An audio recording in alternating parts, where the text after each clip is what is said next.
জনজীবনের সবখানেই পড়েছে গরমের প্রভাব। তীব্র রোদে সতেজতা হারিয়েছে বাজারের সবজিগুলো, একই সাথে কমেছে সরবরাহ, ফলে বেড়েছে সব ধরনের সবজির দাম।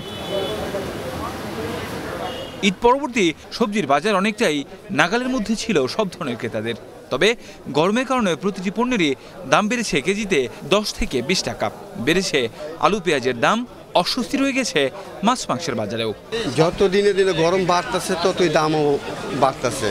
যেমন আগে অনেক মাল আসতো, যেমন 5 ট্রাক 6 ট্রাক, অনায় 2 ট্রাক 1 ট্রাক।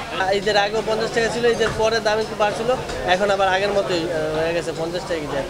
আর পেঁয়াজ ঈদের আগে বিক্রি করছিলাম 50 টাকা, ঈদের পরে এখন 60 টাকা বিক্রি করতেছি, কেজিতে 10 টাকা বাড়ছে। অন্যান্য পণ্যের দাম বিক্রি হচ্ছে আগের বাড়তি দামেই। ভরা মৌসুমেও চাউল বিক্রি হচ্ছে বেশি দামে। গরমে বেচা কিনা খুবই খারাপ যাইতেছে আমাদের। আমরা মনে করেন কুল কিনারা পাইতাছি না দোকানদারি কইরা।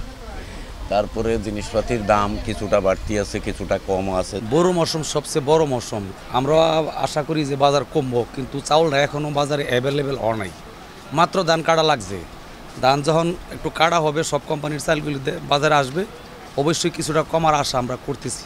বিগত সময়ে ক্রেতারা বাজার নিয়ন্ত্রণে সরকারের হস্তক্ষেপ কামনা করলেও এর কোনো প্রভাব না পড়ায় নারাজ তারা। স্পেসিফিক্যালি কিছু বলতে চাচ্ছি না, কারণ সবাই তো সব কিছু বলতেছে।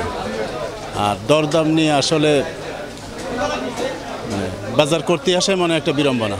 যারা প্রশাসনে আছে তারাই হলো ভালো বলতে পারবে যে কি করলে তো এইটা সমাধান হবে। কৃষকরা তো ডেফিনেটলি এই দাম পাচ্ছে না, এটা সবাই জানে, একদম ওপেন সিক্রেট। কাউসার আহমেদ, এশিয়ান টেলিভিশন, ঢাকা।